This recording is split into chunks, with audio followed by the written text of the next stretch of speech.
Hello guys and welcome back to my channel. Today I want to update an older build, which is the damage Berserker for War vs World. Recently the longbow has been nerfed, so it's time to replace it. It was never the best option for burst damage, but still it offered a lot of sustained damage and also DPS ranged damage on enemies, so it was a good choice. However, now since the targets was reduced by 5 per each fire field to 3 per each fire field, now it's time to go for hammer or for dagger. I also found out that dagger is really strong and I will cover it in this video. Before starting with the build, I want to make sure you understand the role of this class. This class might not be top DPS, even if sometimes it happens, because the longbow was used mainly to hit everyone in the enemy Zerg, so you were top DPS on arc DPS very easily. Now without the longbow this may not happen, but still it can happen kinda frequently. But still your main role is to generate downies with your insane burst. The burst on this class is the best in the game, also because we have the Signet of Might, which makes our 10 next hits to be unblockable, so we can really generate a lot of downies with double arc divider while in Berserker mode. So you generate downies and then your other allies finish them. This is the build I've been using in my videos, so we run Strength, Discipline and Berserker. On Strength we have Peak Performance, we deal basically 3% more damage increase, the other two traits are kinda useless. Also this minor trait makes us doing some unblockable damage whenever we dodge, when we are in combat, and also we get some might per each enemy struck by our dodge. Then here we have some endurance, we get 15 endurance whenever we hit enemies with burst skills. We will be doing a lot of burst skills, so it's a lot of endurance, we can dodge around, do damage with the trait, and also be safe because the dodges are the main tool to evade the damage from enemies. Here you could go for Forceful Greatsword, we get some power and also additional power when we run a Greatsword, when we have a Greatsword in our hands. And also we have a chance to get might whenever we hit critically an enemy, and also it will reduce the Greatsword skills by 20%, sorry. This will not affect our F1, even the F1 in Berserker mode, because it's a burst skill, it's not a Greatsword skill. So this is why I chose to go for Great Fortitude. We gain Vitality based on a percentage of power, and also gain Ferocity based on a percentage of power. Let's see the Vitality. Right now we are at 28k. If we change this trait, we lose like 2k and a half of our health, so it's a lot, because if we go down, we don't do damage, and also we lose the Berserker mode. So in my opinion, you should be going for this just for the Vitality. But also let's see the Ferocity difference. We have 1k and 37 without the trait. Let's go for it, and we go like 250 Ferocity more, so it's a lot of damage more, even better than compared to the 240 power we get while we run Greatsword. Then here we have critical chance increase by 5%, and also might will grant us 10 more power. Instead of 30 we will get 40 power per stack of might, which is huge. It's a boost to our might by 33% basically. And then here we have Berserker's power. Whenever we hit an enemy with our burst skills, we will get stacks of Adrenaline stage. As you can see, Adrenaline stage 1, 2 or 3, maximum 4 stacks. So 4 stacks means that we will have 21% damage increase for 15 seconds, and this will refresh each time we hit with a burst skill. Let's see it. For example, you see 2 stacks per burst skill, 4 stacks, so we have 15 seconds of 21% damage increase. This is insane. On Discipline we have this minor trait, which is very useful. Whenever we swap weapons we get 5 adrenaline, and it's really needed for our burst skills. Then here Warrior's Sprint, 3% damage increase whenever we have swiftness, which we will have almost all the time, hopefully. And also our movement skill will remove Immobilize, and we will have also a boost in our movement speed. Our movement skills are the skill tree from the Greatsword, removes Immobilize, If we had immobilize now, you could go for the skill 3 or skill 5 and you will just get automatically immobilized removed. Then we will have fast hands. We have weapon swaps happens every 5 seconds instead of 9 seconds, which is huge. We will need to swap our weapons a lot because our burst skills will go on cooldown and we need to swap around to get the adrenaline and so to cast the next burst skill. So this is huge. This is one of the best minor trait in the game in my opinion, and this is why this build works. Then Destruction of the Empowered, deal increased strike damage per boon on your target. 3% damage increase per boon is a lot because most of the time we will run around ourselves and also our enemies with like 5 or more boons, so it's like 15% damage increase. Then we have some might when we swap weapons, and also burst skills gain reduced recharge by 15%. It's not a lot, but still very good to have because mostly almost all our damage comes from our burst skills, which are the F1. Then here, Burst Mastery. Burst skills deal more damage, grant swiftness and restore a portion of adrenaline spent.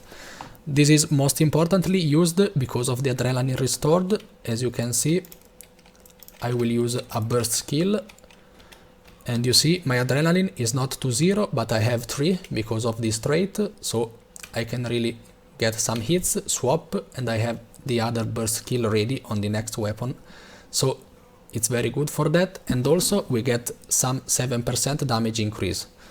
So on this build, since we run an axe in our offhand with the dagger, we can also go for axe mastery. We get some ferocity and also additional ferocity when we wield an axe, so we get 120 ferocity always, and then whenever we are on dagger and axe, we will get another 120 ferocity, so totally 240. And also each axe skill will get 20% cooldown reduced, so our skill 4 and our skill 5. Mainly we would do this for the skill 5 because 20% cooldown reduction goes from basically 18 seconds cooldown to 14 and a half, which is very good. And also we will get adrenaline whenever we critically strike. So this is another very good trait. In my opinion, since most of our damage comes from our F1s, you should be going for Burst Mastery instead of Axe Mastery. And also the skill 5 on the axe is very good, okay, but it's channeled, it takes like 3 seconds to finish. And also the cooldown, even when reduced, is not that low, so you can really use it maybe twice in a fight, so it's just better to go all in with your burst damage skills. On Berserker we have Smash Brawler. When you hit with a primal burst skill, extend the duration of your berserk, so whenever we hit an F1, we will get a 1 second duration increase in our berserker mode, which is huge. And also we have 5% more critical chance when we are in berserk, so this is why I chose to lower a bit the precisions in the gear, because we will have 5 critical chance increase during the berserker mode. Here we will get some quickness and super speed when we enter berserker mode. Here we have blood reaction, a percentage of precision is given as a bonus to ferocity and a percentage of power is given as a bonus to condition damage. Okay, we don't need the condition damage. Also these bonuses are doubled in berserker mode, so we will get 5% ferocity based on a percentage of precision, and whenever we are in berserker mode, this will go to 10% instead of 5%. So most of the time we will be in berserker mode. Also we deal almost 0 damage while we are not in berserker mode, so this is a huge trait to increase our ferocity by a lot. 10% based on the precision is a lot. Let's see how it goes. You see right now we are like 1300. If we remove the trait, we go like 100 behind, and this would be doubled while in berserker mode, so this is the best trait here. Here we also have 150 power, because why not, whenever we are in berserk mode. And then we have Bloody Roar, deal increased strike damage while in berserk mode, 10%, huge. And also gain resistance when entering Berserk mode, because why not? Some resistance for ourselves is very good. You enter Berserker mode, you have maybe chill, cripple, immobilize, blindness, which is your worst enemy because you can miss your burst skills. It's fine. You have resistance, you mitigate all of it, and you can hit everyone around you. The gears are very easy to cover, so we will have everything on Marauder. We have Superior Rune of the Scholar, which is the best option for the damage dealers, together with the Superior Rune of the Dragon Hunter. They are very similar. Then on the Greatsword we run Superior Sigil of Force and Bloodlust, and then on the Dagger plus Axe we run Hydromancy and Rage. Why these two sigils? Because Hydromancy helps us with the adrenaline regeneration, because as you can see, you see F1, I am low on adrenaline, I want to swap weapons, I swap, I get adrenaline from the weapon swap trait, which is this one, and also hitting enemies with the Superior Sigil of Hydromancy also not only deals damage, but also will hit enemies, of course, and these hits will count towards the adrenaline generation. So this is why I run Hydromancy. You could be wondering, why don't you run Hydromancy on both weapon sets? Because it has a 9 seconds cooldown and the weapon swap is 5 seconds because of the trait on the discipline trait line. So double Hydromancy is useless. It's up to you if you want to run it on the Greatsword or on the Axe and Dagger, but still have one sigil of Hydromancy. Then the second sigil is Superior Sigil of Rage, gain quickness for 3 seconds upon critically hitting a foe. This might be a bit of a meme for some people, but as you can see, the skill 5 from the axe is very slow, and so in the cast, is very slow in the cast. So having quickness for 3 seconds really pairs up really well with the skill 5, so you are sure to be doing it as fast as possible with your quickness, and so you are sure to land it all on the enemies and to increase your burst to the maximum level possible. Let's see it.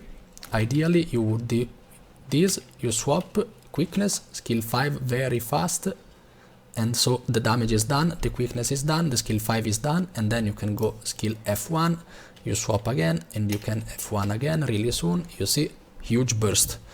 The trinkets are all on Marauder again, and then the relic, some people go for the Relic of the Thief, which increases our damage by 5% whenever we hit enemies with a weapon skill, which has a cooldown, but still I found out that 5% is just too low. Then I chose to go Relic of Isgaren. Whenever we evade an enemy's attack, basically we inflict a debuff on the enemies for 6 seconds, and our damage is increased by 10% against those enemies for 6 seconds. And I chose to go for it because we have a lot of dodges. You have 1 and 2 dodges, and also our burst skills will regenerate some endurance to ourselves, so we have more dodges. And also this doesn't mean the dodges, it just says evading, so we have another evade on the skill 3 with the Greatsword, and we will apply it, we will mostly use it, to engage on the enemies, so the enemies will be attacking us and we will dodge every attack from every enemy with the skill 3, and then every enemy will get the 10% damage increase debuff on them, and so we can deal 10% more damage on them. And also this skill, if you run Forceful Greatsword, will also have its cooldown reduced to 8 seconds, so it's really an evade spamming, which pairs pretty well with the Relic of Isgaren.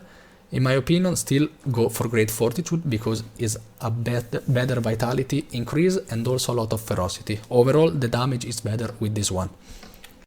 I will quickly cover the weapon skills, which you already know probably from like 12 years ago. Okay, we have the skill 1, auto attack, very slow, it's pretty straightforward. The skill 2 locks you in place, deals huge damage, but it takes so long to cast, and also locks you in place, so if the enemies move a bit, you will not hit them, and also 3 targets is kinda low, so one of the worst skills on the Greatsword. The skill 3 is very good, we will use it almost all the time, because it deals a decent amount of damage, and also evade and removes immobilize. The skill 4 is a projectile, so it's kinda useless in War vs Sword, use it if you have nothing else left. And then we have the skill 5, which is almost useless too, but it's a very high mobility skill, as you can see, a very long distance, but even if it hits, the damage is okay. But it's just one target, so kinda useless in War vs World, where we are like 50 versus 50. And then let's cover the burst skills on the Greatsword. So we enter Berserker mode.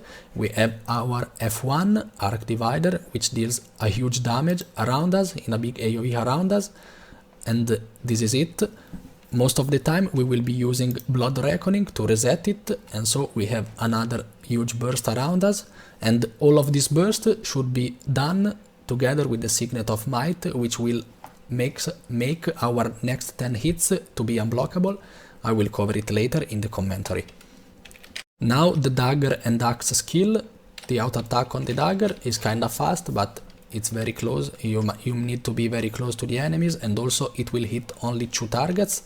The skill 2 is a leap in front, which deals decent damage, and also is a mobility skill. You will remove Immobilize thanks to the trait. Decent damage, but single target, so pretty meh. The skill 3 is a Daze, low damage, only 1 target, very fast, very melee, almost useless.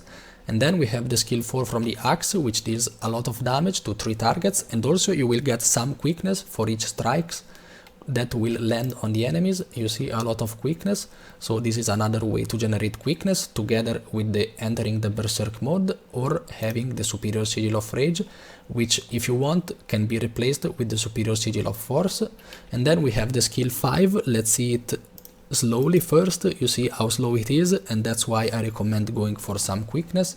But still, you could get your own quickness with your skill 4, so your skill 5 is faster. It's a lot of damage, but it takes like 3 seconds to land. It will hit 5 enemies around you.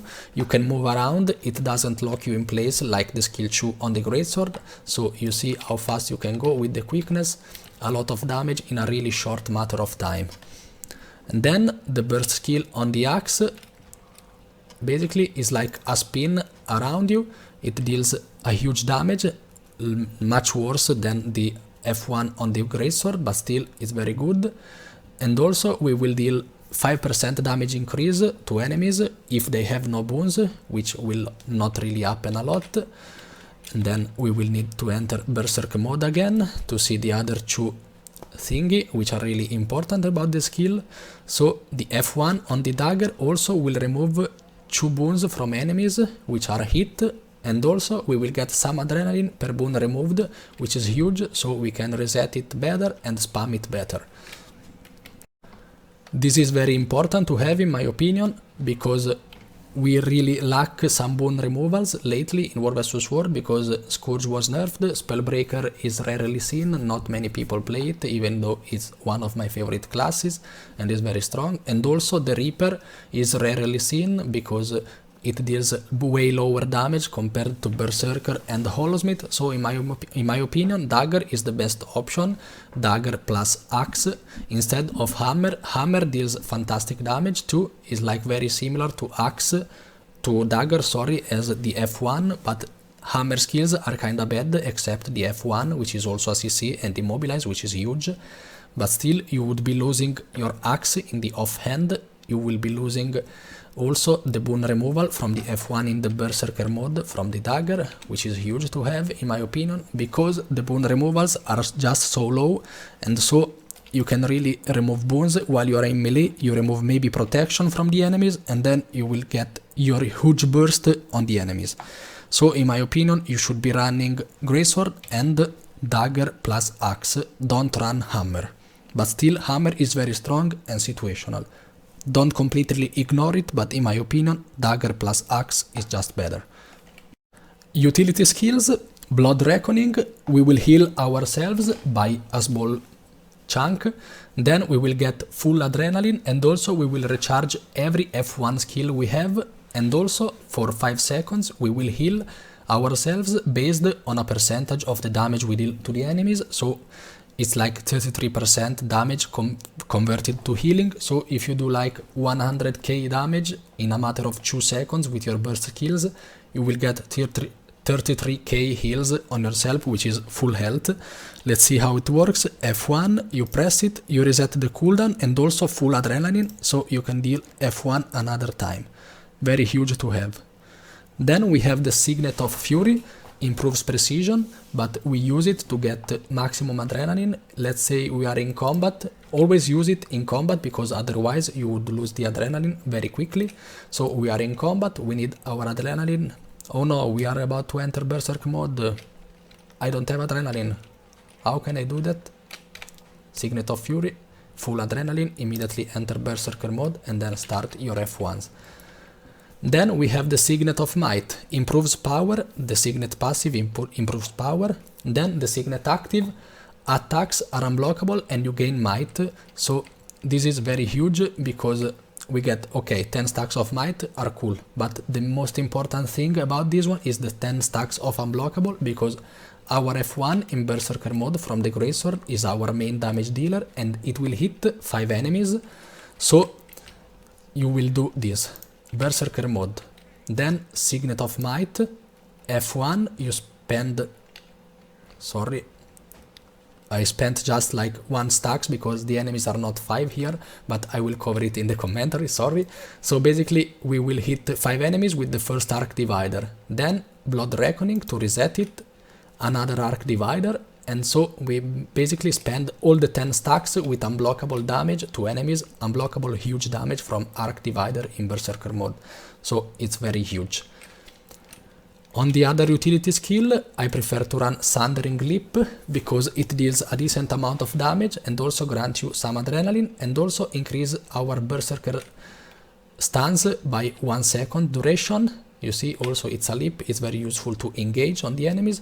If you see your stability is kinda bad or you are dying too often, go for the balanced stance, you press it, you get pulsing stability for 4 seconds, and also swiftness, and also break stun, and also you are immune to critical hits for the whole duration of this stance. You see, we have this buff, we are immune to critical hits, so basically you are almost immortal because without critical hits the enemies will really scratch you. The elite skill, of course, is the battle standard because there are no really other good choice in the elite skills. So we will run this battle standard, which is a huge AoE. You see the smaller radius is used to finish the enemies and the larger radius is used to revive allies. So you can really change the fight by casting it. It has a really slow cast and also a really high cooldown, but still it's so strong, it can really turn the fight because you can revive like 5 allies, or stomp the enemies, and also it's a combo finisher blast, and when it's on the ground it will pulse Might, Fury and Swiftness. But the most important part is the revival on the allies and the finishing on the enemies. Really, sometimes you cannot finish the enemies, they keep reviving with these fucking necros, with the transfusion. You just stomp all of them with this skill and so they are dead, they are fully dead, and then your Zerg has the advantage because enemies are just dead, they are not downies, they cannot be revived during the combat. This is so strong and should be used really wisely, and if you can, also call it on your Discord or TeamSpeak to your commander so he knows that the enemies are about to be finished or the allies are about to be revived. This is a clip I recorded some days ago. I slowed it by 50% so I can explain better and you can see better what's happening. So the enemies are coming out from this portal. I see them coming. I immediately go for Signet of Fury, so I have full adrenaline. Then what you have to do is enter your Berserker mode, of course, with your F2. Then I'm about to land my F1. I should be casting my Signet of Might immediately, so my F1 will be unblockable. Okay, I did it. I have these 10 stacks of unblockable. F1, I hit enemies. Okay, I have 9 stacks left. Then Blood Reckoning, so I immediately refresh my F1 and immediately cast it again, because you still have unblockable stacks. You see, 8 stacks. Then I swap to Dagger. Immediately F1 from the Dagger, you see damage around me and also bone strips. Then I have nothing left. Basically the best skills are on cooldown. We have the weapon swap on cooldown, the F1 from the dagger on cooldown, blood reckoning on cooldown. So it's time for the skill 5 from the axe. You see a lot of damage spinning around on the enemies. Then at this point I use my Sundering Leap because it's the next priority skill. It's a good damage dealer, and also it's a leap, gives some adrenaline, and also it extends the duration of the Berserker mod. So I land it on these enemies. You see like 7k on this guy. At this point maybe I should be going for the skill 4, which is our next damage dealer. Okay, I use it. You see, good chunk of damage. And then the F1 from the dagger again. Some boons were stripped, some damage was dealt around me. You see like 7k in a very short matter of time. And then I swap back to Greatsword. You see, if I would have Hydromancy here, I could go for the F1 on the Greatsword, but I chose to go Hydromancy on dagger plus axe. So if you want, go for it on the Greatsword if you prefer. Then here I need some adrenaline. I cannot really get it, but the fight is over. It's okay. I just need one hit. Okay, F1 is cast and the clip is over. Let's see it again without the speed reduction, sorry. Okay, let's see it again. You see how fast the damage happens. F1, F1 again, F1, skill 5. Everyone is dead. You see a lot of damage done in a really short matter of time. Let's see it again. You see arc DPS. I'm on 0 now. Immediately 20k, 60k, 100k. It's just too strong. Another very interesting clip because I don't end up being top damage, but still I dealt a lot of burst damage and helped generate downies. But still, you see in this choke points fight, the Holosmith or maybe the Weavers also, or the Dragon Hunter, they are better at doing overall total damage, maximum damage, because they will hit everyone with their skill. Like the Holosmith has the fire field from the elite skill, which will hit like 25 or 30 people. The Weavers have the meteor showers, we will hit like every enemies. The Dragon Hunter has the traps, so it's okay. Don't get discouraged if you aren't top damage on arc DPS. Just focus on finishing enemies and dealing the same amount of damage in a very short matter of time, and downing enemies. Try to hit the same enemies by being very fast with your fingers. So let's see it. This time I will not slow it. Okay, I immediately pressed my signets, F2, F1, skill 6, F1 again. You see I have some downies from my allies here. Skill 5. Now I cast my banner of my elite banner. Let's see if I revive someone. Okay, 2 people were revived by my banner, so the fight can go on. We have 2 people alive. F1 from the dagger. You see how much burst damage you can deal. Here I was blinded by the enemies and I failed my F1. Then you see I used my skill 3 on the enemies, so I could get damage on them while dodging. And also every evade you see, it will give the superior relic of Isgarren on the enemies, so you will deal 10% damage increase to them. Then you dodge back, your dodges do damage, don't forget it. F1, Signet of Fury again, F1 again, skill 4, and then my Berserker mode is over. You see I'm kinda behind the other classes here, the Weavers, but still it's okay, it can happen, don't get discouraged by this. This was all for today's video. I hope you enjoyed it. Please leave a like and a subscribe. It really means the world to me. I see if you appreciate my contents, I'm really happy, and it means that my efforts are rewarded. Let me know in the comments what you think. I think this weapon is really strong, the dagger. It really helps other classes on your squad to deal more strips, and also the damage is very huge and easy to land. I never liked the hammer a lot because you need to position it yourself and you need to leap.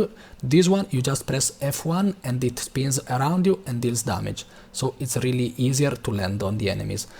Thank you for watching again, and see you on to the next video, and have a great night. Goodbye.